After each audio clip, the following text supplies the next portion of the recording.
Hey, what's going on, everybody? This is Bud, and welcome to Mental Game Mechanics. And today, I want to talk to you about how to just get it done. Um, the other night, let me back up.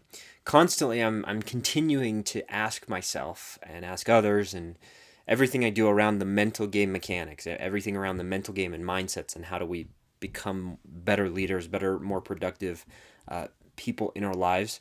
I'm always asking, what's the difference between the people that are extremely successful and the people that aren't? What is the difference that's happening there? And the other night, my wife and I, we went on date night. We try to do a weekly or every other week, at least, date night. And so we decided to go to a nice little steakhouse here in town. It's actually a chain restaurant, but I don't want to put a label or a name on this one just because this isn't a review of a restaurant. This is a review of how something was done, and we're gonna take a point from that. So anyway, we go on date night.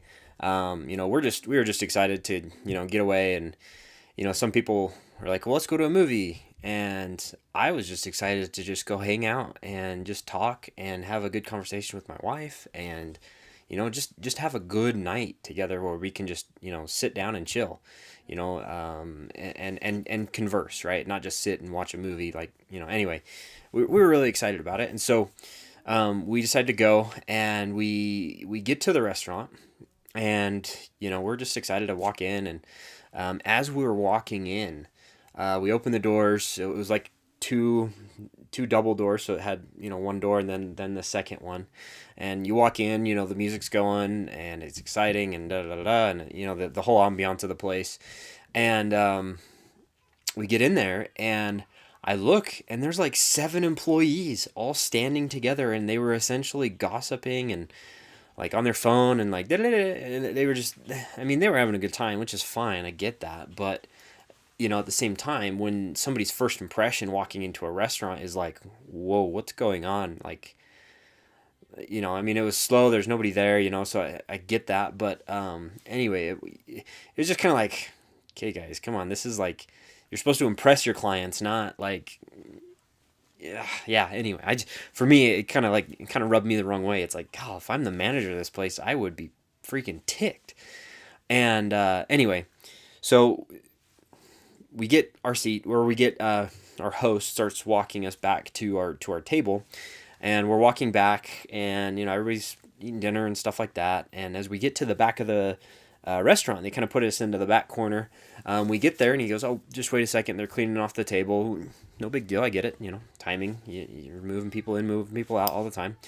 So we're standing there, and then finally we're able to go sit down. So we go sit down, and as we sit down at the table, there was a margarita glass still on the table, and it was just sitting right there in front of me as I was sitting down.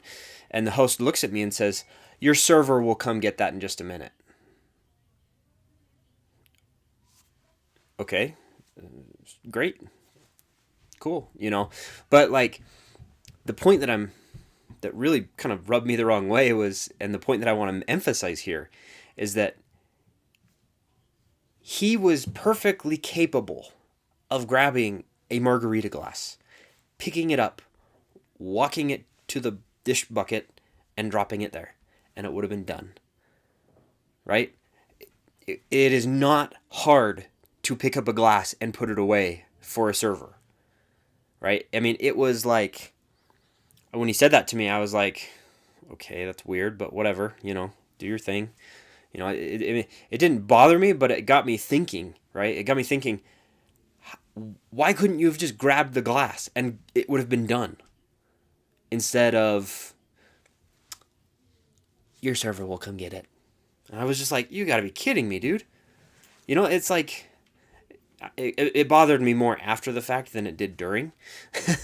But, it's like, we have all these opportunities around us to just get stuff done. And somehow we have this capacity to push it off, to procrastinate it, to avoid it, to not do whatever it is that needs to get done because we simply don't want to, or whatever the case might be. And in business, right? You have to just get it done. Uh, it's very easy in terms of when you have a job profile, right? You have a job, you have a description, you have a very set, clear expectation of things that you do, and that's great and all. That's great and dandy. Have clarity on what it is that you do specifically. I think that's perfect. No problem there. But sometimes there has to be a better team approach than just, oh, that's not my job, so I'm not going to do it, right? In the marketing world, in my, I work in a marketing department right now, and my opinion of this is that every single person on the team, whether you're a back-end salesperson, whether you are a assistant, whether you are a underwriter and you only do paperwork for people, right? I don't care where you are in the company. If you are answering a phone, if your phone is designed to ring when clients call the office, you are part of the marketing team. You are part of the impressions team. You are part of helping clients have a good experience with your business, right? That is part of that team. And so often you get people answering the phones and they are abrupt and short, and they're just, they just want to do whatever it is that they're focused on doing, and not having that team approach of, oh, well, it's not my job. And they just very easily, very fast, push the client off. And I get it if it's not your expertise in something. If it's not your expertise to talk about a certain specific subject or something, but if they're asking a simple question, right? If they're leaving a margarita glass on the table, anybody can do that. I don't care who you are. Anybody can pick a margarita glass up off the counter and clean it up for the waitress, right? That does not take skill. That doesn't take any skill, right? Hey, where's your guy's address? Oh, it's da da da da da da da. Or, you know what I mean? I know that might be a bad example with that specific question, but the point that I'm trying to make here is that you have to be willing to go outside of the box of what it is that you're designed or what you've been asked to do sometimes, and you have to just get work done. You can't just push things off. You can't just throw things the other way.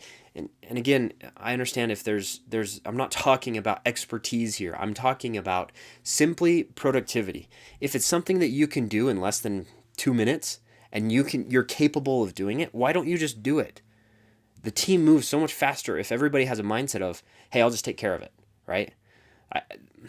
There's been so many times that I get phone calls from people, or I get a phone call transferred to me, and the way the client is introduced to me is, hey, this person has a question about this. And it's something that we do as a company on a daily basis, on a weekly basis. It's something that we should all know. And yet the person handing the phone call off to me doesn't want to answer those questions. And so they pass it off to me. I'm happy to answer them. Great, no biggie. But they didn't even attempt to make the answers, right? Because 9 times out of 10, the questions that they're asking are, hey, so what time does it start? Where is it? And it's logistics about the event, and that's all, that's all just part of everything that the team should know.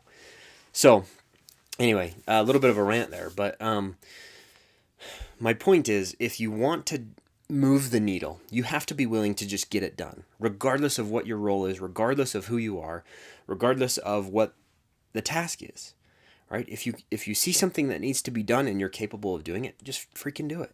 Just get it done. And if you can shift into that mindset of, hey, you know what? I might be the CEO, but that floor is dirty, so I'm going to clean it up. If you can shift into that mindset, and it takes 5 minutes, right? Guess what? 5 minutes it's not that big a deal, right? And so now I do realize there is balancing of, time focus and focusing on the right things at the right time, but at the same time, a 2-minute project should not make or break your productivity within a day, right? A 5-minute period of time is just a 5-minute period of time. Now, if you think that that's going to break your day, then you've got some serious mindset shifts that we got to make here.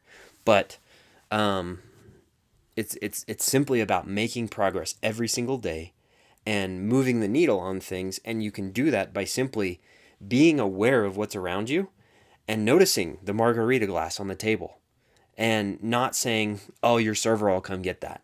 No, I'll just grab it for you. Hey, enjoy your guys' dinner. Thanks so much for coming, right? That would have been a much better conversation for the client because now, hey, you know what? You're an impressive dude. Thanks for doing that, right? Instead of me sitting there going, God, that host, he just left the glass here. He could have grabbed that. That's what I was thinking about. And, and then eventually the server, she had to apologize because she was so busy that, she didn't really get to come to our table very often. And so anyway, one other aspect of this is a lot of times I've seen teams and people that use some type of personality profiling, whether it's the Colby test or the DISC test. So I'm a DISC certified trainer, or the 16 personalities, or the Myers-Briggs, or the Strengths Finder. There's all these different strength and personality type exams and quizzes that you can do to get clarity on how you react, how you do things, how you think through things, right? You can get all of that clarity, and those are really powerful tools. I love them. I think they're fascinating. They help so much to not only help you communicate better, but also to strategize and think through things the way that you should think through them, and really focus on your strengths and move the needle forward in that regard. But the other aspect of that is you can use these quizzes to not only propel you forward and help you be more productive, but you can also actually pigeonhole yourself into whatever that test says, right? So, for example, I have seen where somebody with taking the DISC profile, says, "Oh, I'm not detail oriented, so I'm not going to focus on the details." And you can't do that because sometimes you have to be detail oriented even though it's not your strength, right? I do say, yeah, double down on your strengths, move forward on your strengths, but don't bypass and don't just forget about your weaknesses because you don't want to do them, right? You have to be willing to flex around the things that are happening around you so that you can continue to make progress every single day. And that's the point that I'm really making here is we have to just get it done. Doesn't matter if your strengths profile says one thing, doesn't matter if your DISC profile says something, it doesn't matter if your Colby says something, doesn't matter if your job description says something. If you want to make progress with whatever it is that you're doing, if you want to make things happen in your job, in your marriage, in your business, in your relationships with your friends, with your relationships with your kids, if you want to make progress in any of those areas, you have to be willing to just get it done. So when you do this, not only are you going to be able to make more progress in the things that you do, not only are you going to be able to be more productive, but what's going to start happening is that people are going to look at you in a different light, meaning they're going to see you as a productive and just a go-getter. They're going to see you, they're going to see that you care. They're going to see that you are striving to do things better, right? They're going to see a difference in you because you're not the person that just throws it off and, right? No, you have that confidence that, hey, you know what? Let me get that for you. I hope you guys have an incredible dinner tonight, right? If you were to say that to somebody as a host, that sets the expectation and the mood of that dinner so much differently than if you start the conversation with, hey, your server will come get your glass in a second. Right? And that's my point. This is all about moving the needle forward as well as making impressions on people. If you want to influence and if you want to have people look at you as somebody that's of a productive standpoint that gets things done, start by just doing those little things that need to be done. Just move the needle forward. And those might be just little things, but people notice the little things, I promise you. So, that being said, the key to this is awareness. When you are in any environment, marriage, business, life, with your kids, with, I mean, just little things, right? It doesn't matter where it is, right? If you simply just take and strive to be more present in those moments and find the things that can be done, you'll be able to move that needle forward just a little bit, just a little bit, just a little bit. And then eventually over time, those little things start to compound. And then if you're a leader in your team, or if you're a husband, right? If you're a leader of your family, people are going to take notice and they're going to follow your lead. People are going to notice and they're going to do the things that you do because you as a leader are willing to do them yourself. As they say, cleanse the inner vessel, right? Don't dictate things to people that you aren't willing to do yourself, especially as a leader. And so that's my kind of my finishing thought for this is be willing to do the things that other people aren't willing to do, and just get stuff done, and you'll be able to change not only your life, but the lives of people around you. You'll be able to move things forward faster and better than most people can, simply because you're in the mindset of, let's get it done. Doesn't matter how, doesn't matter who, let's get it done. So I'll leave you with that. I hope you have an incredible day. I'll talk to you on the next one.